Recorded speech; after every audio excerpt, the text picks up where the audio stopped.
Hello दोस्तों, इस video में हम लोग सॉल्व करने वाले हैं लेसन 9 का क्वेश्चन नंबर 6। सबसे पहले हम लोग क्वेश्चन देखते हैं इसमें हमें करना क्या है। ठीक है, देखिए क्वेश्चन में सिंपल हमें बोल के रखा है कि एक 1.5 मीटर टॉल बॉय है, वो सिंपल एक 30 मीटर टॉल बिल्डिंग से कुछ दूरी पे वो क्या है, सिंपल खड़ा है। ठीक है, उसके बाद सिंपल यहाँ पे बोला है कि ये जो बच्चा है, ये जो लड़का है, वो सिंपल पहले जहाँ पे खड़ा था उससे कुछ दूरी तक वो चला। तो चलने के बाद सिंपल जो पहले जहां पे वो खड़ा था ना, वहां से उसके आंखों से लेकर टॉप ऑफ द बिल्डिंग तक के बीच में यहाँ पे जो एंगल ऑफ एलिवेशन बन रहा था वो कितना था, 30 डिग्री था। उसके बाद जब ये वॉक करके आगे गया तब उसकी आंखों से टॉप ऑफ द बिल्डिंग तक के बीच में यहाँ पे एंगल ऑफ एलिवेशन जो बना वो कितना हुआ, 60 डिग्री हुआ। तो एट द एंडिंग में क्वेश्चन में हमें यहाँ पे क्या बताना है कि ये लड़का कितना डिस्टेंस चला। इट मीन्स यहाँ पे जो पहले खड़ा था ना, यहाँ से लेकर यहाँ तक ये कितना मीटर चला, जस्ट हमें ये बताना है। ठीक है, तो ये फाइंड करने के लिए अगर मैं डीसी बता दूं कितना है तो हमें आंसर मिल जाएगा। तो अब सॉल्यूशन शुरू करते हैं। तो देखिए ये 30 मीटर बिल्डिंग का हाइट है, बट यहाँ पे एंगल ऑफ एलिवेशन कहाँ से हो रहा है, इसके आंखों से। तो हमें यहाँ पे जो डिस्टेंस चाहिए जो ये होगा, है ना, तो हम लोग ये फाइंड कैसे करेंगे, तो सिंपल ए ई में से बी ई माइनस कर देंगे तो हमें यहाँ पे क्या मिल जाएगा, इसके आंखों से लेकर टॉप ऑफ द बिल्डिंग तक की हाइट मिल जाएगी, है ना। तो सबसे पहले हम लोग ये फाइंड कर लेते हैं क्या होगा। ओके, तो देखिए ए ई कितना हमारे पास है, तो ए ई हमारे पास कितना है, 30 मीटर, तो ये हो गया 30। BC हमारे पास कितना है, तो ये लड़के की हाइट, तो ये लड़के की हाइट सिंपल कितना है, 1.5, तो ये हो गया 1.5। माइनस कर देंगे इन दोनों को तो सिंपल हमें कितना मिल जाएगा, 28.5 मीटर। ठीक है, तो हमें यहाँ पे मिल चुका है ये 28.5। ओके, अब सिंपल हम लोग यहाँ पे देखेंगे तो हमें ये मिल चुका है ना, यहाँ पे हमारे पास थीटा है तो ये क्या हो जाएगा, सिंपल हमारे पास परपेंडिकुलर, है ना, और ये नीचे वाला क्या हो जाएगा हमारे पास, बेस, है ना। इसको मिटा लेता हूं मैं अब। सो अब यहाँ पे ध्यान से देखिए, अगर ये हमें यहाँ पे गिवन में है तो मैं इस पूरे की वैल्यू फाइंड कर सकता हूँ आराम से। तो सबसे पहले मैं यहाँ पे, ये क्या था हमारे पास, ओके, तो सबसे पहले ये गिवन में है, हम लोग ये पहले फाइंड कर लेते हैं। ठीक है, तो सबसे पहले हम लोग कौन सा ट्राइंगल लेंगे, A B D. A B D के अंदर देखिए हमें गिवन में क्या है, परपेंडिकुलर। फाइंड क्या करना है हमें यहाँ पे, बेस। कौन सा ऐसा ट्रिग्नोमेट्रिक रेशियो है जिसके अंदर इन दोनों का रिलेशन आता है, तो देखिए यहाँ पे सिंपल क्या है, tan। tan के अंदर क्या आता है आपके पास, परपेंडिकुलर अपॉन बेस, है ना, तो यहाँ पे tan लिख देंगे।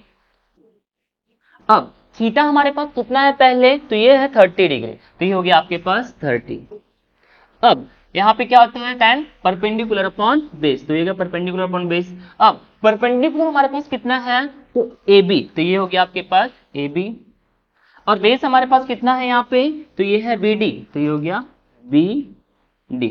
ओके, अब इस टेबल के अंदर आप चेक कीजिए tan 30 की वैल्यू कितना है, 1/√3, तो यहाँ पे आ जाएगा 1/√3। हाँ, AB की वैल्यू हमें कितना मिल गया है, 28.5, तो ये हो गया 28.5। और BD की वैल्यू तो हमें फाइंड करना है, तो ये एज इट इज।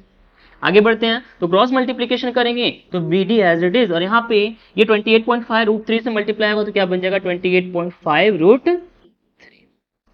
ठीक है, ये कितना मिल चुका है, 28.5 √3।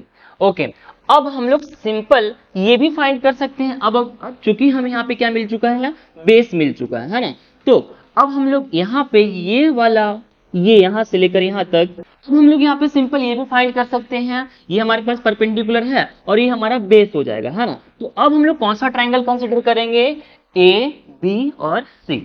इस ट्राइंगल ABC के अंदर अगेन हमें यहाँ पे परपेंडिकुलर गिवन है, बेस निकालना है, तो कौन सा यहाँ पे ट्रिग्नोमेट्रिक रेशियो आएगा, tan का, है ना। तो अगेन tan, और थीटा इस बार हमारे पास क्या होगा, तो 60 होगा, तो ये हो गया हमारा 60।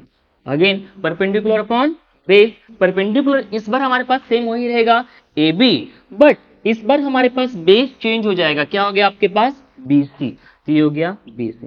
अब इस टेबल के अंदर चेक कीजिए tan 60 की वैल्यू कितना हमारे पास है, तो √3 है, तो ये हो गया √3। अब AB की वैल्यू हमारे पास अगेन कितना है, 28.5। BC हमें फाइंड करना है, तो ये हो गया आपके पास BC as it is. Cross multiplication कर देंगे तो ये जब इससे मल्टीप्लाई होगा तो √3 BC, एंड ये 28.5 आगे बढ़ते हैं हम, तो यहाँ पे BC की वैल्यू सिर्फ निकालना है, तो BC और ये √3 मल्टीप्लाई में इधर पे जाके डिवाइड में 28.5 डिवाइड बाई √3, तो BC की वैल्यू भी हमारे पास सिंपल क्या हो चुका है, आ चुका है ना। अब सिंपल देखिए हमें फाइंड करना है ये DC की वैल्यू, ध्यान से देखिएगा, ठीक है। तो देखिए हमें DC की वैल्यू फाइंड करने के लिए क्या कर सकते हैं, तो देखिए DC इज इक्वल टू क्या होगा आपके पास, तो इस BD के अंदर से मैं BC को माइनस कर दूंगा तो सिंपल ये मिल जाएगा, है ना। ध्यान से देखिए इस पूरे में से मैं इतना माइनस कर दूंगा तो हम लोग कितना मिल जाएगा, सिर्फ ये मिल जाएगा, है ना। तो यही हम लोग यहाँ पे करते हैं, DC इज इक्वल टू, तो BD की वैल्यू हमारे पास कितना है 28.5 एंड BC की वैल्यू हमारे पास कितना आया है 28.5 √3। ओके सॉल्व करते हैं इसको, तो नीचे कुछ नहीं मतलब 1 सॉल्व करेंगे आगे, तो इसका एलसीएम लेंगे तो √3 ही आ गया। अब √3 को 1 से मल्टीप्लाई करेंगे तो वही आएगा √3, तो ऊपर भी हमें क्या करना होगा 28.5 √3 को मल्टीप्लाई करेंगे हम लोग √3 के साथ में, है ना। और यहाँ पे क्या आ जाएगा आपके पास √3 1 से मल्टीप्लाई होगा तो यहाँ पे तो ये एज इट इज हो जाएगा 28.5। आगे बढ़ते हैं, तो देखिए ये √3 से मल्टीप्लाई होकर क्या हो जाएगा, सिंपल हमारे पास 3 आ जाएगा, है ना। और ये एज इट इज, तो ये आ गया आपके पास 85.5 और यहाँ पे ये minus as it is 28.5 divide by √3।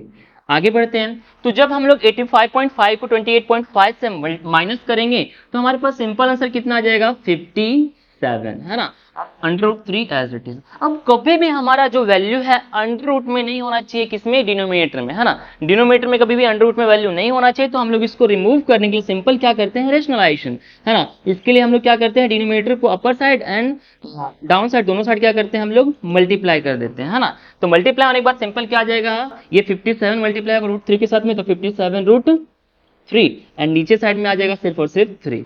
अब ये कैंसिल होने के बाद सिंपल कितना आ जाएगा आपके पास 1 जा एंड 19 जा, तो यहाँ पे आंसर आ गया आपके पास सिंपल कितना 19 √3 मीटर। इट मीन्स क्या हुआ कि ये जो बच्चा था वो सिंपल कितना चला है 19 √3 मीटर। तो आप नीचे यहाँ पे इस तरीके से लिख सकते हैं। ओके तो जो डिस्टेंस चला गया लड़के की तरफ से वो कितना हुआ है आपके पास 19 √3 मीटर, ठीक है। तो ये था सिंपल सा आंसर आपके पास क्वेश्चन नंबर 6 का। अब हम लोग मिलते हैं क्वेश्चन नंबर 7 पे, तब तक के लिए bye bye, take care, thank you so much.